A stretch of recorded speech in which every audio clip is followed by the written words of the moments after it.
Hello to everyone. Hello बच्चा party. I hope आप सभी अच्छे होंगे और आप सभी की दुआओं से हम भी बहुत अच्छे हैं। तो नेशनलिज्म इन यूरोप जो चल रहा था, नेशनलिज्म यानी कि यूरोप के अंदर राष्ट्रवाद, और क्लास 10th की एनसीईआरटी हम अभी कर रहे हैं। तो क्लास 10th की एनसीईआरटी में हमने काफ़ी कुछ अभी तक कर लिया है। साइंस के पोर्शन में भी हमने अभी तक काफ़ी कुछ कर लिया है। सेकेंड चैप्टर चल रहा है वहाँ पर भी। तो आपको सबसे पहले बच्चा लोग अपना काम करना है कि आपको प्लेलिस्ट एक्सेस करनी है, ताकि आपकी कोई भी क्लास क्या ना हो, छूटे ना, आपका कोई भी सिलेबस का पोर्शन ना छूटे, जिससे आपको कहीं भी यहाँ वहाँ भटकने की ज़रूरत ना पड़े, आप एक जगह से ही सारी क्लासेस कवर कर सकें। तो हमने अभी तक की 2 क्लासेस नेशनलिज्म इन यूरोप में ले चुके हैं।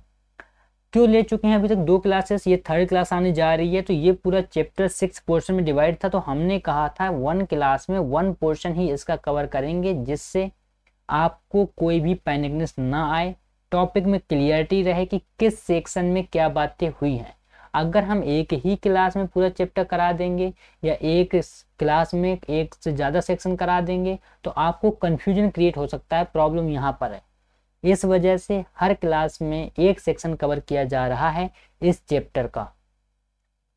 सेकेंडरी थिंग जो आपको याद रखनी है, अब आपको यहाँ से थोड़ा सा सीरियस होना है। क्यों सीरियस होना है? क्योंकि यहाँ से अब बातें कॉन्सेप्चुअल चलेंगी। कॉन्सेप्चुअल इन द सेंस ये है कि अगर यहाँ पे मेकिंग ऑफ नेशनलिज्म की बातें करेंगे तो आखिर हम बोलेंगे कि भाई यूरोप के अंदर नेशनलिज्म बना कैसे। क्योंकि सिंपल सी बात है बच्चा लोग, आज तक कहीं ऐसा नहीं हुआ कि आप रात में खा पी के खाना सो जाएं, आपने सोचा कि भाई चलो डिनर कर लेते हैं, आपकी फैमिली ने आपसे बोला कि बच्चा लोग चलो डिनर कर लो और कल नेशनलिज्म करना है, या कल रिवॉल्यूशन करना है, या कल कोई रिबेलियन करना है, ठीक है, या कल कोई मूवमेंट करना है।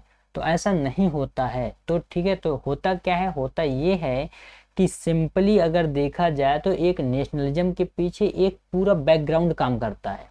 अब वो बैकग्राउंड किस फॉर्म में होगा? वो बैकग्राउंड हो सकता है अनइक्वालिटी के फॉर्म में हो, ठीक है, अनइक्वालिटी के फॉर्म में हो सकता है वो बैकग्राउंड सोसाइटी के लिए आपके डिस्क्रिमिनेशन के फॉर्म में हो, ठीक है, डिस्क्रिमिनेशन के फॉर्म में हो। देखो मैं ये वो बैकग्राउंड बता रहा हूँ, उन बैकग्राउंड की बातें कर रहे हैं हम जो बैकग्राउंड आपके नेशनलिज्म के लिए रिस्पॉन्सिबल होंगे, ठीक है। हो सकता है वहाँ पे बातें डिस्क्रिमिनेशन की हो सकता है वहाँ पे बातें किसी डोमिनेंट सेक्शन की हो, ठीक है, डोमिनेंट सेक्शन की तो ये भी बात हो सकती है कि आपके वहाँ पे डोमिनेंट सेक्शन की बातें हो रही हैं। हो सकता है आपकी बातें वहाँ पर रेस की हो सकता है आपकी वहाँ पे बात कास्ट की हो सकता है आपकी वहाँ पे बातें रिलीजन को लेकर के हों, ठीक है, रिलीजन को लेकर के हों। तो ये सारी बातें आपके किसी भी रिबिलियन, किसी भी आपके नेशनलिज्म या किसी भी टाइप के आपके जो है रिवॉल्यूशन के लिए इम्पोर्टेंट होती हैं, ठीक है। यानी कि सिंपल सी बात यह है कि किसी न किसी भी झगड़े के लिए एक बैकग्राउंड रिस्पॉन्सिबल होता है।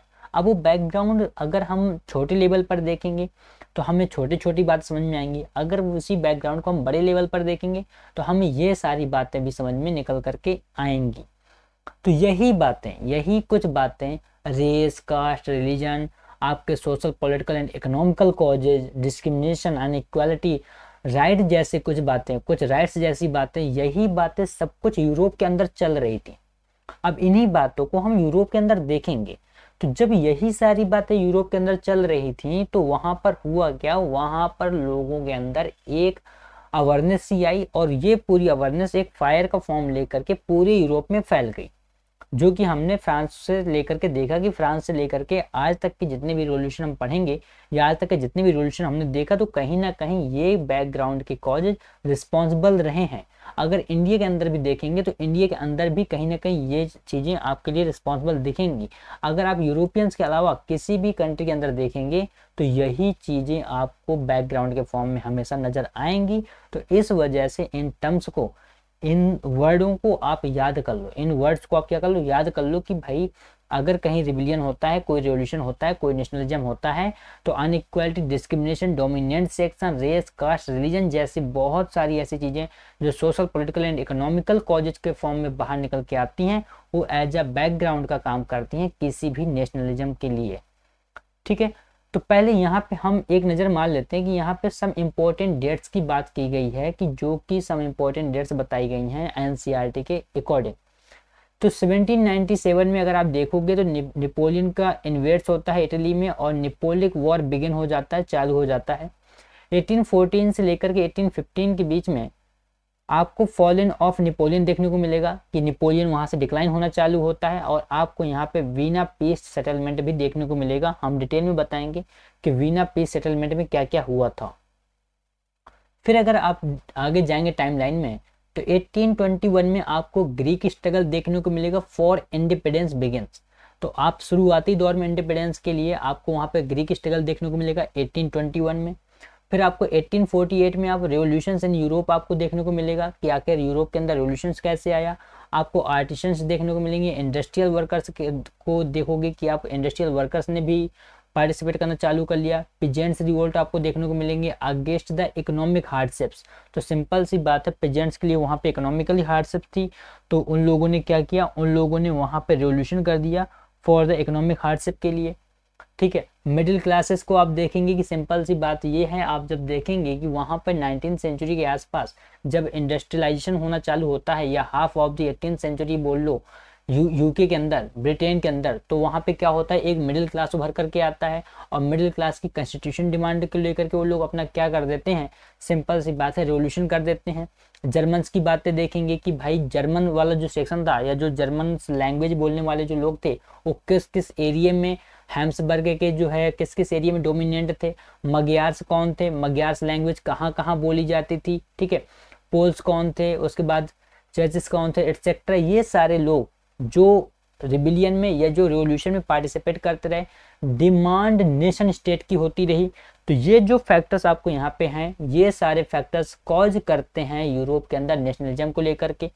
ठीक है, तो आप ये 1848 के पीरियड में देखेंगे। ठीक है, उसके बाद आप देखेंगे 1859 से लेकर के 1817 का पीरियड। तो 1859 से 1870 का पीरियड में यूनिफिकेशन ऑफ इटली देखेंगे। तो हम आपको बताएंगे भी कि यूनिफिकेशन ऑफ इटली ऐसे नहीं हुआ, यूनिफिकेशन ऑफ इटली में बहुत सारी प्रॉब्लम्स आई थी। फिर उसके बाद 1866 से 1871 के टाइम पे आप यूनिफिकेशन ऑफ जर्मनी देखेंगे। 1905 में आप स्लेव नेशनलिज्म देखेंगे, gathers force in the Habsburg and Ottoman empires. तो यानी कि ये आपकी कुछ जो है डेट लाइन है, टाइम लाइन है, कुछ आउटेड टाइम लाइन मान सकते हैं, कि जो पूरे के पूरे नेशनलिज्म को डिफाइन कर रही है कि किस टाइम पर क्या हुआ। ठीक है, तो let's now start the today's class. And आज की क्लास में हम जो करने वाले हैं, हमने आपको बता दिया क्या क्या बातें आपको निकल करके बाहर आएंगी। तो इन्हें आपको एज अ की वर्ड में, की फॉर्म में आपको इन्हें याद करके रखना है। ठीक है, तो अगर आप देखोगे कि जो है आप 18th सेंचुरी के या मिड 18th सेंचुरी के मैप को देखोगे, तो यूरोप के अंदर आप देखोगे कि वहाँ पर कोई नेशन स्टेट नहीं था। ठीक है, तो वहाँ पर क्या नहीं था, there were no nation state as we know them today. तो जैसे कि आज हम देखते हैं कि आज बहुत सारे स्टेट्स हम लोग यूरोप के अंदर देखते हैं, और उनके बहुत सारे स्टेट्स का ग्रुप यूरोपियन यूनियन के नाम पे जाना जाता है। तो जिस तरह के स्टेट्स आज हम देख रहे हैं यूरोप के अंदर, वैसे स्टेट्स अगर आप देखेंगे मिड 18th सेंचुरी में नहीं थे। ठीक है, तो वहाँ पे था क्या, तो what we know today as Germany. अगर आज हम देखेंगे जर्मनी के नाम पे जैसे जानते हैं, इटली के नाम पे जैसे जानते हैं, स्विट्जरलैंड के नाम पे जैसे जानते हैं, ये सारे के सारे डिवाइड थे किंगडम्स के फॉर्म में। ठीक है, duchies and cantons whose rulers had their autonomous territories. तो वहाँ पे कुछ डकीज थे, वहाँ पे कुछ कैंटोन्स थे जो वहाँ रूल कर रहे थे। किस सेक्शन में, जो आज जर्मनी का सेक्शन है, जो आज इटली का सेक्शन है, या स्विट्जरलैंड का सेक्शन है। ठीक है, अगर आप ईस्टर्न एंड सेंट्रल यूरोप को देखेंगे, तो जो ईस्टर्न एंड सेंट्रल यूरोप था वो अंडर था किसके, ऑटोक्रेटिक मोनार्कीज के। ठीक है, अब किसके अंदर था, within the territories of which lived diverse peoples. तो यहाँ पर बहुत सारे डाइवर्स लोग रहते थे, यानी अलग अलग रेसेस के लोग, अलग अलग जो है कास्ट के लोग, अलग अलग रिलीजन के लोग, अलग अलग लैंग्वेज, यानी कि उनकी लैंग्विस्टिक डाइवर्सिटी ज़्यादा थी यहाँ पे। अगर आप देखोगे यहाँ पर आपको कलेक्टिव आइडेंटिटी देखने को नहीं मिलेगी। किस टाइम पे, यानी कि मिड 18th सेंचुरी में, यानी किस वाले पोर्शन में, ईस्टर्न एंड सेंट्रल यूरोप वाले पोर्शन में आपको कलेक्टिव आइडेंटिटी देखने को नहीं मिलेगी। कलेक्टिव आइडेंटिटी का मतलब ये होता है कि जिस पहचान के लिए मुझे जाना जाता है उसी पहचान के लिए सोसाइटी को जाना जाए, या सोसाइटी को जिस पहचान के लिए जाना जाता है उसी पहचान के लिए मुझे भी जाना जाए, यानी कि जो सोसाइटी कल्चर को फॉलो करती है वही कल्चर मैं भी फॉलो करूं। तो ऐसा कुछ नहीं था यूरोप के अंदर, यानी ईस्टर्न एंड सेंट्रल यूरोप के अंदर ऐसा कुछ नहीं था mid of the 18th century के आसपास। क्या बात क्लियर हो गई? यहां तक की बात क्लियर हो गई। Often they even spoke different languages, तो वहाँ पर लैंग्विस्टिक डाइवर्सिटी भी थी and belong to different ethnic groups, और ये डिफरेंट एथनिक ग्रुप को भी वहाँ के लोग बिलोंग करते थे। जैसा कि अगर देखा जाए हैब्सबर्ग एम्पायर में वहाँ पर ऑस्ट्रिया हंगरी रूल कर रहा था, ठीक है, बात समझ आ रही है? Habsburg empire that ruled over Austria Hungary, तो ऑस्ट्रिया हंगरी के ऊपर किसका एम्पायर था? हैब्सबर्ग का था। फॉर एग्जाम्पल अगर देखा जाए was a patchwork of many different regions and peoples, जो कि वहाँ पर क्या था, वहाँ पे एक पैचवर्क था डिफरेंट रीजन्स के लोगों का, डिफरेंट पीपल्स का। It included the Alpine regions, इसमें जो हैब्सबर्ग का एम्पायर था इसमें कौन कौन सा रीजन इंक्लूड था? तो अल्पाइन रीजन था, उसमें क्या क्या था? टैरोल था आपका, ऑस्ट्रिया था एंड आपका सुडेटेनलैंड था, ठीक है। एज वेल एज बोहेमिया को अगर देखेंगे तो Bohemia where the aristocracy was predominantly German speaking, तो जो बोहेमिया एम्पायर के लोग थे वहाँ पर वो लोग क्या करते थे, वहाँ के लोग जर्मन स्पीकिंग के थे जो कि मेजोरिटी में थे, यानी प्रीडोमिनेंटली थे। क्लियर है ये बात? It also included the Italian speaking, तो यहाँ पर इटालियन स्पीकिंग भी इंक्लूड किए जाते हैं। प्रोविंसेस ऑफ लंबार्डी एंड विनीशिया, अगर लंबार्डी एंड विनीशिया के अंदर आप देखेंगे, ये कब की बातें हैं? ये मिड 18th सेंचुरी की बातें हैं। तो अगर लंबार्डी एंड विनीशिया के अंदर देखेंगे तो वहाँ पर आपको इटालियन स्पीकिंग लोग मिलेंगे। कैसे? Italian speaking. अगर आप हंगरी के अंदर देखेंगे, हंगरी के अंदर अगर देखा जाए तो half of the population spoke Magyar, तो वहाँ पे जो लोग थे हंगरी के अंदर हाफ ऑफ द पॉपुलेशन ऐसी थी जो मग्यार को लैंग्वेज के रूप में यूज करती थी, और हाफ ऑफ द पॉपुलेशन ऐसी थी जो वैरायटी ऑफ डायलेक्ट्स यूज करती थी। क्लियर है बात? तो जो वैरायटी ऑफ डायलेक्ट्स को भी एज अ स्पोकिंग में यूज करती थी हंगरी के अंदर, ये हंगरी के अंदर कंडीशन थी। अगर गलीशिया के अंदर देखेंगे तो एरिस्टोक्रेसी स्पोक पॉलिश, तो गलीशिया के अंदर अगर आप देखेंगे तो गलीशिया में पॉलिश बोलने वाले लोग थे, ठीक है, वहाँ पे पॉलिश बोलने वाले लोगों का मेजोरिटी ज़्यादा था, ठीक है। Besides these three dominant groups they are also lived within the boundaries of the empire. A mass of subject peasants people, Bohemians and Slovaks to the north, तो अगर आप देखेंगे इन सारे लोगों के होते हुए थ्री डोमिनेंट और भी वहाँ पे सेक्शन रह रहे थे, जिनमें आप बोहेमियंस को देखेंगे, आप स्लोवाक्स को देखेंगे नॉर्थ की साइड में, ठीक है। स्लोवेंस एंड कार्नोडिया में आप देखेंगे जो आपको कार्नियोला है आपका फिर आप देखो क्रॉस टू द साउथ देखोगे, आप यहाँ पे रोमन्स टू द ईस्ट देखोगे इन ट्रांसिल्वानिया, ठीक है, ट्रांसिल्वानिया की साइड में। Such differences did not easily promote a sense of political unity, तो यानी कि अगर आप यहाँ देखेंगे तो आपको यहाँ पे पॉलिटिकल यूनिटी देखने को नहीं मिलेगी। अभी हम केवल इस बात को लाइन टू लाइन बता रहे हैं, अभी आपको बता रहे हैं पूरी कहानी है क्या, ठीक है। The only tie binding these diverse groups together was a common allegiance to the emperor, तो how did nationalism and the idea of nation state emerge. देखो सिंपल सी बात अगर आप समझेंगे तो मैंने अभी तक यहाँ पे जो बातें की हैं इस पैरा के अंदर, ये बातें हैं क्या? बातें कुल मिलाकर के इतनी हैं कि यहाँ पर जो भी अगर आप मिड 18th सेंचुरी की बात करेंगे तो मिड 18th सेंचुरी में यूरोप के अंदर आपने क्या देखा? आपने यहाँ पर डिफरेंट लिंग्विस्टिक लोग देखे, यानी कि यहाँ पर डिफरेंट लिंग्विस्टिक का मतलब है कि यहाँ पर कोई भी ऐसा सेक्शन नहीं था जो एक लैंग्वेज को बोलता हो, अलग अलग लैंग्वेज को बोलने वाले लोग थे, ठीक है। जिस तरह हमने हैब्सबर्ग एम्पायर को देखा, ठीक है, ऑस्ट्रिया हंगरी को हमने देखा, हमने उसके बाद जर्मन वाले लोगों को देखा, ठीक है, हमने जो है पॉलिश वालों को देखा कि आपको लंबार्डिया एंड विनीशिया वगैरह में इटालियन बोलने वाले लोग थे, हंगरी में जो है मग्यार बोलने वाले पॉपुलेशन थी, हाफ ऑफ द पॉपुलेशन, ठीक है, आपके जो है half of the population variety of dialects की थी। गलीसिया में हमने देखा कि पॉलिश बोलने वाले लोग थे।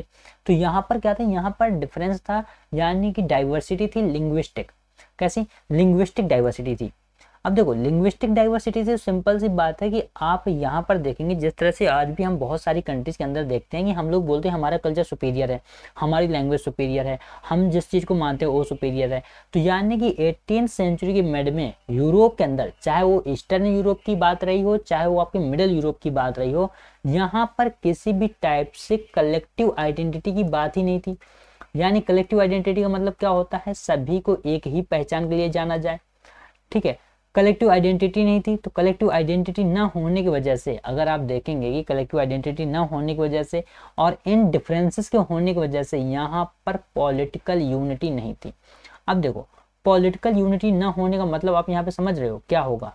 पॉलिटिकल यूनिटी मतलब ये होगा कि सिंपल सी बात है, यहाँ पर कोई सेक्शन एज अ अरिस्टोक्रेसी के फॉर्म में रूल कर रहा होगा, यानी किसी सेक्शन को ज़्यादा जो है प्रायोरिटी मिल रही होगी, किसी सेक्शन को कम मिल रही होगी, कोई ना कोई सेक्शन यहाँ पे शोषण का शिकार होगा, है ना, कोई शोषित समाज होगा, पीजेंट्स यहाँ पे शोषित समाज के फॉर्म में होंगे, या मिडिल क्लास को जो है रिस्पेक्ट नहीं मिल रही होगी, या मिडिल क्लास को जो है बिजनेस के लिए जो है आप कहेंगे एक तरह से कि राइट नहीं मिल रहे होंगे, या बिजनेस क्लास को, या जो मिडिल क्लास है उस मिडिल क्लास को अगर आप देखेंगे तो आपको यहाँ पे क्या नहीं मिल रहा होगा? आपको उन्हें राइट टू वोट नहीं मिल रहा होगा, सफरेज वगैरह की भी प्रॉब्लम रही होगी।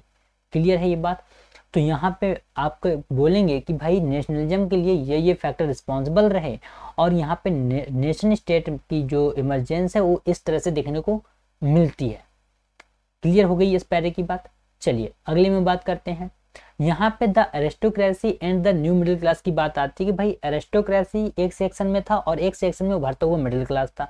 देखो जहाँ जहाँ मिडिल क्लास अगर आप देखेंगे, आप यूरोप के अंदर भी देखेंगे, हमने यूरोप बोलें या फ्रांस के अंदर देखेंगे, आप फ्रांस के अंदर भी अगर देखेंगे तो यहाँ पे आपको एक पूरा सेक्शन ये देखने में नजर आएगा कि मिडिल क्लास के वजह से ही, इस मिडिल क्लास की वजह से ही जो है फ्रेंच रेवोल्यूशन हो गया 1789 के आसपास। क्यों? क्योंकि वहां पर इस मिडिल क्लास के पास में पैसा था बट इज्जत नहीं थी। अब इज्जत नहीं थी तो सिंपल सी बात है, सोसाइटी के अंदर सब क्या पाना चाहते हैं? फेम पाना चाहते हैं, इज्जत पाना चाहते हैं, रिस्पेक्ट पाना चाहते हैं। तो न्यू मिडिल क्लास जो उभरता हुआ emergence of the middle class था, उसने क्या कर दिया? उसने एक तरह से रेवोल्यूशन क्रिएट कर दिया, या रेवोल्यूशन को क्रिएट करने के लिए फायर डाल दी सोसाइटी के अंदर। क्या बात क्लियर है? तो यहाँ पे socially and politically a landed aristocracy was the dominant class on the continent. तो अगर सोशली देखेंगे, अगर पॉलिटिकली भी देखेंगे, तो एक एरिस्टोक्रेसी वहां पर एक डोमिनेंट क्लास के फॉर्म में कॉन्टिनेंट के ऊपर राज कर रही थी। The members of this class were united by a common way of life. देखो यहाँ के जो लोग थे वो एक कॉमन वे ऑफ लाइफ को लेकर के यूनाइटेड थे। कैसे थे? यूनाइटेड थे। That cut across regional divisions, जो अगर आप देखेंगे कि वहां पे उनके सेक्शनल फॉर्म में अगर आप देखेंगे तो जो एक अलग ही रीजनल डिवीजन से बंधे हुए थे और एक कॉमन वे ऑफ लाइफ को फॉलो कर रहे थे। They owned states in the countryside and also town houses. They spoke French, ये फ्रेंच बोल रहे थे, for purposes of diplomacy and in high society.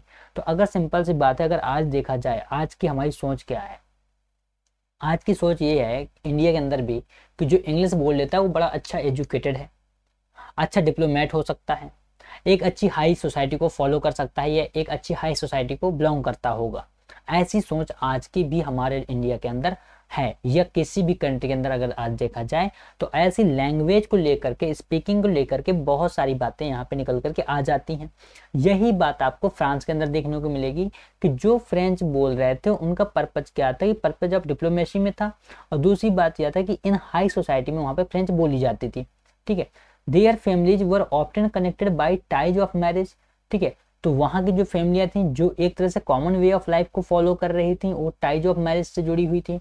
This powerful aristocracy was, however, numerically small groups. The majority of the population was made up of the peasantry.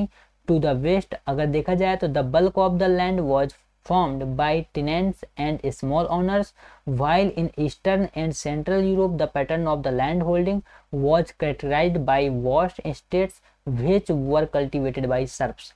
तो यहाँ पे अगर आप देखेंगे तो यहाँ पे एग्रीकल्चर के पैटर्न को डिफाइन किया गया है कि जो हमारे वहाँ पर अगर देखें, अगर कहाँ देखेंगे टू द वेस्ट अगर देखेंगे तो यहाँ पर बल्क ऑफ लैंड को जो कि टेनेंट्स एंड स्मॉल ऑनर्स के थ्रू इस चीज़ को यहाँ पे फ्रेम किया जाता था या फार्म किया जाता था।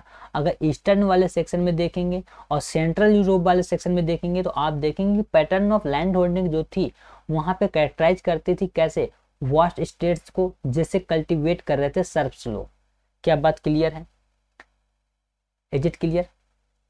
और अगर यही बात western and parts of the central Europe की देखी जाए तो the growth of industrial production and trade meant the growth of the towns and the emergence of commercial classes whose existence was based on production for the market।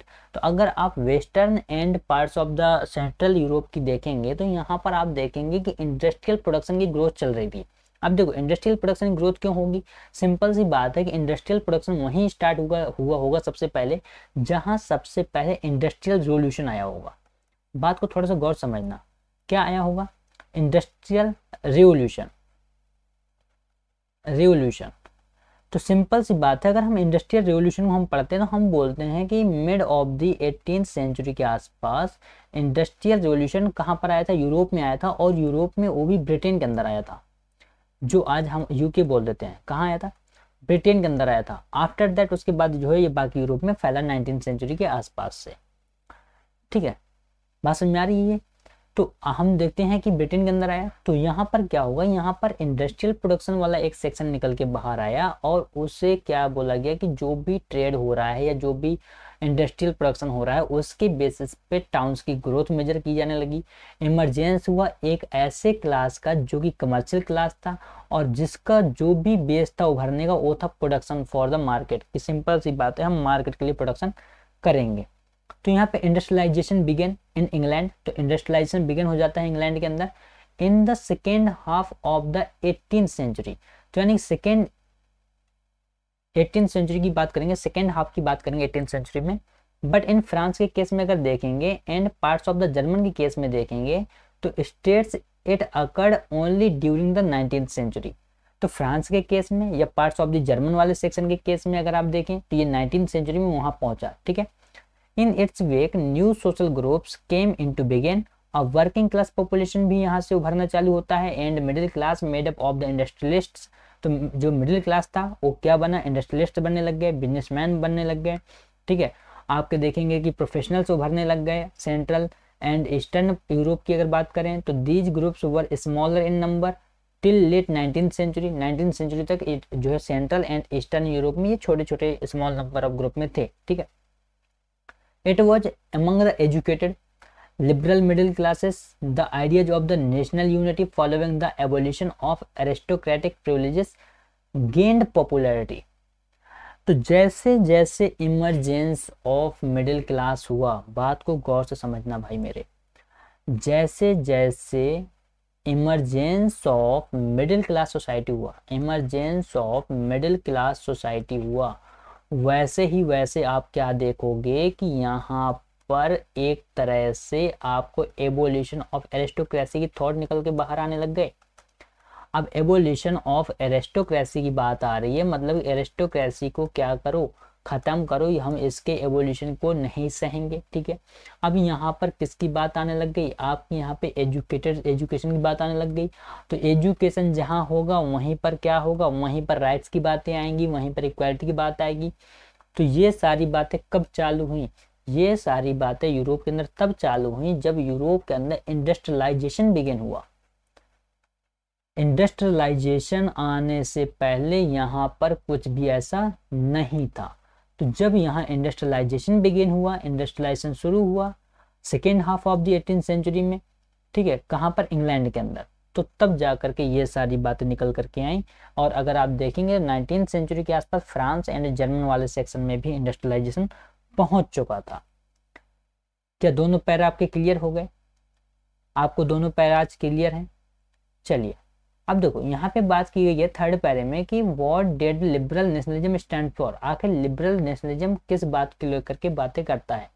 तो इसके अंदर अगर आप देखेंगे तो लिबरल का मतलब क्या होता है, लिबरल का मतलब होता है कि सिंपल सी बात ये है कि आप हर चीज़ के लिए लिबरल हो जाओ, यानी हमें हर चीज़ आसानी से चाहिए, यानी हमें हर चीज़ कैसी चाहिए, बहुत ज़्यादा हमें हार्डशिप नहीं चाहिए, हमें बहुत ज़्यादा कुछ ऐसा नहीं चाहिए कि आप बहुत ज़्यादा ऐसे रूल्स रेगुलेशन बना दे। एरिस्टोक्रेसी का मतलब क्या होता है कि जो किंग की विश है, वही किंग का रूल है। तो एरिस्टोक्रेसी या मोनार्कियल के अंदर अगर आप देखेंगे तो आपको यही देखने को मिलेगा कि जो किंग का रूल है वही क्या है, वही सिंपल सी बात है, जो किंग की विश है, जो वहाँ पे राजा है, राजा की विश ही राजा का शासन है। बट लिबरल के केस में अगर आप देखोगे तो यहाँ ऐसा नहीं है, यहाँ पर जनता की विश, जनता का शासन है।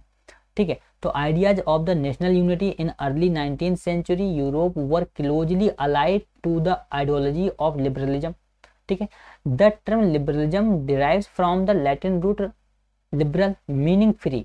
मतलब क्या होता है, लिबरल का मतलब क्या होता है, फ्री। हमें हार्डशिप नहीं चाहिए, हमें कैसे ही हमें फ्री कर दो। ठीक है, for the new middle classes liberalism stood for freedom for the individual and equality of all before the law.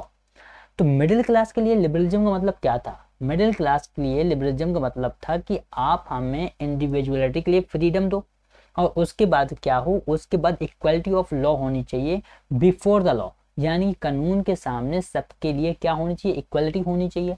ठीक है, अगर पॉलिटिकली आप देखोगे तो पॉलिटिकली आपको देखने को मिलेगा it emphasise the concept of government by consent. तो यहाँ पर अगर आप पॉलिटिकली देखेंगे तो आपको यहाँ से कॉन्सेप्ट ऑफ द गवर्नमेंट निकलना आ जाएगा। ठीक है, सिंस द फ्रेंच रिवॉल्यूशन अगर देखेंगे तो liberalism had stood for the end of the aristocracy. तो वहां पर लिबरलिज्म क्या था कि वहां पर एरिस्टोक्रेसी का एंड हो रहा था, एंड क्लियरिकल प्रिविलेजेस, और वहां पे क्लरिकल प्रिविलेजेस को भी खत्म किया जा रहा था। ठीक है, a constitution and the representative government through parliament 19th century liberals also stood and inviolability of the private property. तो अगर आप यहाँ पे देखेंगे तो सारी चीज़ें वही निकल के आनी चालू हो गई जो आज के केस में हम लोग देखते हैं, आज की लाइफ में हम लोग देख रहे हैं। हमें फ्री चाहिए, हमें फ्री क्या चाहिए, हमें फ्री हमारी इंडिपेंडेंसी चाहिए, हमें फ्री क्या चाहिए, पब्लिक प्रॉपर्टी में इन्वॉल्वमेंट चाहिए, हमें फ्री क्या चाहिए, हमें जो है हमें पॉलिटिकल राइट्स चाहिए, हमें सफरेज चाहिए। हमें सफरेज का मतलब होता है राइट टू वोट। ठीक है, हमें पॉलिटिकली जो है फ्री किया जाए, या हमें वहाँ पे पार्टिसिपेशन चाहिए। तो ये सारी चीज़ें यहाँ पे होना चालू हो गई थी। तो मिडिल क्लास के लिए ये था कि भाई साहब आप इंडिविजुअल की फ्रीडम दो, आप क्या करो, before the law equality of all, यानी कि equality of all before the law करो, यानी कि जो कानून के सामने है सभी को इक्वालिटी दो। क्या दो, इक्वालिटी दो। क्लियर हो गई ये बात। Yet equality before the law did not necessarily stand for universal suffrage. तो यहाँ पे इक्वालिटी बिफोर द लॉ इसका मतलब ये नहीं था कि नेसेसरली इस बात को कहा जा सके कि ये यूनिवर्सल सफरेज है। You will recall that in revolutionary France which marked the first political experiment in liberal democracy, the right to vote and to get elected was granted exclusively। आखिर किसके किसके लिए था, exclusively to property owning men, जिनके पास property थी, men without property and all women were excluded from the political rights. तो अगर आप फ्रांस के केस में देखेंगे, इस बात को, इस लाइन को हाईलाइट कर लीजिएगा।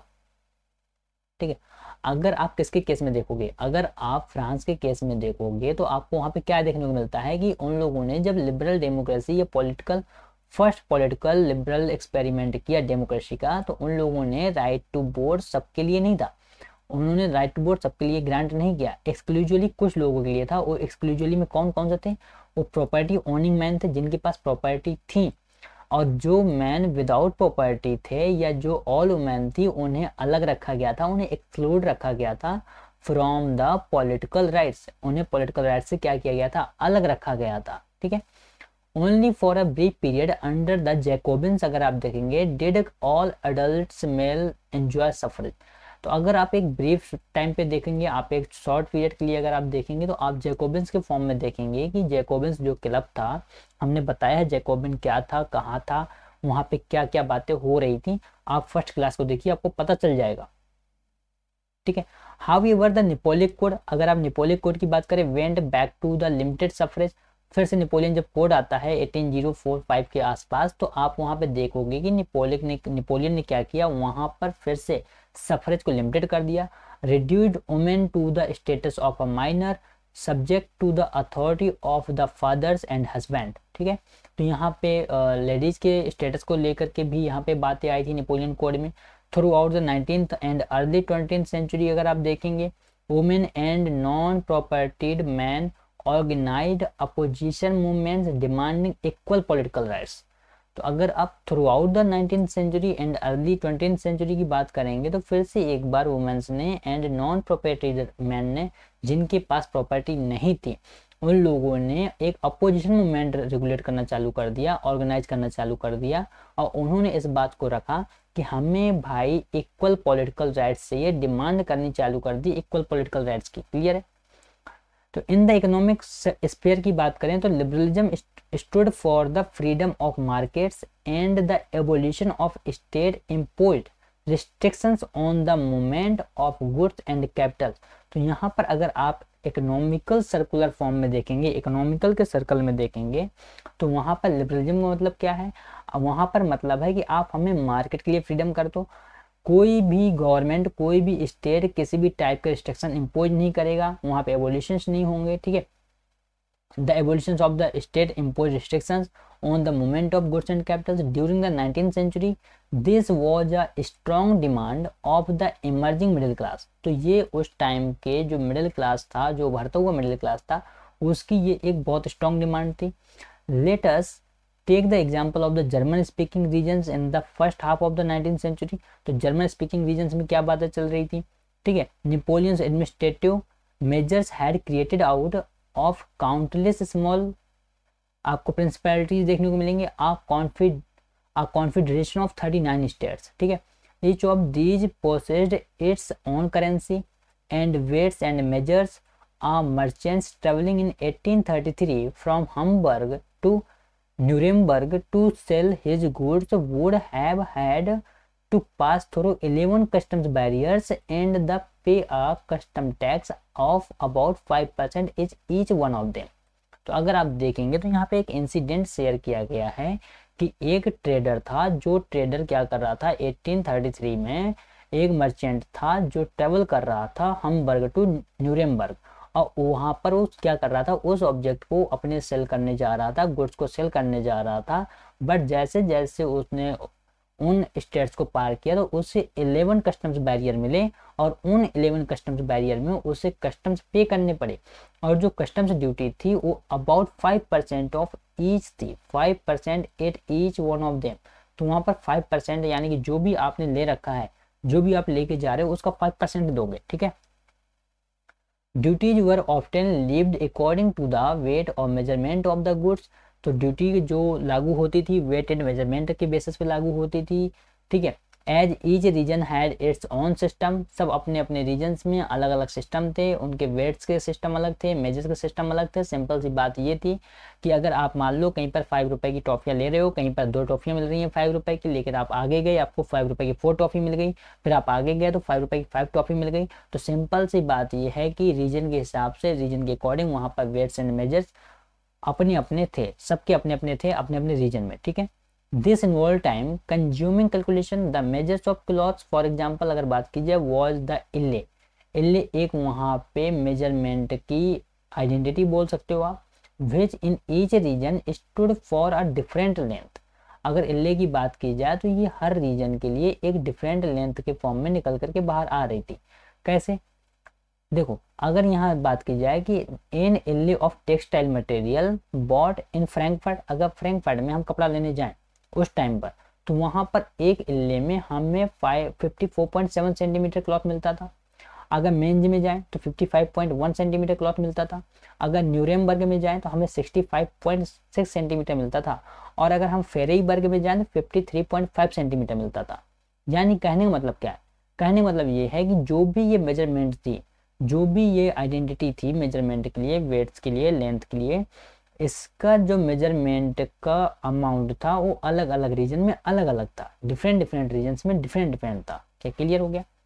सच conditions were viewed as obstacles to the economic exchange. तो ये जो बात थी ये इकोनॉमिक चेंज के फॉर्म में निकल करके बाहर आ रही थी कि ये बातें ऑब्स्टिकल्स हैं। क्या है? ऑब्स्टिकल्स थी। सिंपल सी बात है कि अगर मैं बोलूँ कि भाई कोई चीज़ 5 रुपए में कहीं कितनी मिल रही है, और कहीं पर मान लो मेरे को 2 ही दे रहा है, कहीं पर 5 टॉफियाँ दे रहा है, कहीं पर 4 टॉफियाँ दे रहा है, तो सिंपल सी बात है ये एक तरह से इकोनॉमिक एक्सचेंज की बात है कि नहीं है। मैं क्या करूँगा, अगर मुझे 5 की कहीं 4 टॉफी मिल रही हैं और वो यहाँ से मान लो 2 किलोमीटर डिस्टेंस पर है, तो मैं भाई 2 किलोमीटर जाने को तैयार हूँ, बट मैं 5 रुपए की 2 टॉफी लेने को तैयार नहीं हूँ। ठीक है, growth by the new commercial classes would argued for the creation of a unified economic territory, allowing the unhindered movement of the goods, people and capital. In 1834 अगर देखें तो the customs union और Juloverian was formed at the initiative of Persia and joined by most of the German state. तो यहाँ पर अगर आप देखेंगे तो जो मिडिल क्लास था, जो बढ़ता हुआ मिडिल क्लास था, उन्होंने क्या करना चालू किया, उन्होंने बोला कि भाई हमें जो कमर्शियल क्लास है वो बोला कि भाई हमें एक यूनिफाइड इकोनॉमिक टेरिटरी चाहिए, और उस यूनिफाइड इकोनॉमिक टेरिटरी में हमारे पास यहाँ पर सारी चीज़ें कैसे होनी चाहिए, एक अमाउंट एक मेजरमेंट की होनी चाहिए। तो ये मूवमेंट यहाँ पे चला और जोलवेरियन में ये सारी चीज़ें एक इनिशिएटिव फॉर्म की गई पर्सिया के थ्रू, और यहाँ पर बहुत सारे जर्मन स्टेट ने इसे ज्वाइन किया। तो the union abolish tariff barriers, तो इस यूनियन ने क्या किया, टैरिफ बैरियर को एबॉलिश किया and reduce the number of the currencies, और नंबर ऑफ करेंसीज को रिड्यूस करना चालू किया फ्रॉम ओवर 30 टू 2, 30 से लेकर के 2 में आ गए। ठीक है। The creation of a network of railway further stimulated mobility, harnessing economic interests to national unification. The wave of economic nationalism strengthened the wider nationalist sentiments growing at the time. तो यहाँ पे आपको ये सारी बातें समझ में आ चुकी होंगी कि क्या क्या बातें थी। सिंपल सी बात है, उभरता हुआ मिडिल क्लास हर जगह पर एक बहुत socially, politically and economically role play करता है। तो वही बातें यहाँ का उभरता हुआ कमर्शियल क्लास ये रोल प्ले कर रहा था कि उन्होंने पॉलिटिकल राइट्स की भी डिमांड करनी चालू की। उन्होंने जो है जा कर के आपके इकोनॉमिकल आइडेंटिटी को भी चैलेंज किया, और उन्होंने एक तरह से यूनिफाइड इकोनॉमिक टेरिटरी की भी डिमांड की, उसको लेकर के भी बातें आई। उन्होंने रेलवे की मोबिलिटी को भी लेकर के बातें की, उन्होंने आगे नेटवर्क को भी बढ़ावा दिया। ये सारी चीज़ें उस टाइम के जो इकोनॉमिक नेशनलिस्ट थे उनके वाइडर नेशनलिस्ट को सेंटिमेंट्स को ग्रो कर रहा था ओवर द टाइम। ठीक है, उस टाइम पीरियड के अंदर। तो अब यहाँ पे बात आती है न्यू कंजर्वेटिज्म आफ्टर द 1815 के बाद क्या बातें आएंगी। तो ये सारी बात हम आपको नेक्स्ट क्लास में कराएंगे। ठीक है, क्योंकि क्लास बड़ी हो जाती है तो आप फिर बोर होने लग जाते हो और फिर आप क्लास को अच्छे से नहीं समझ पाते या देख नहीं पाते। तो थैंक यू सो मच, मिलेंगे नेक्स्ट क्लास में।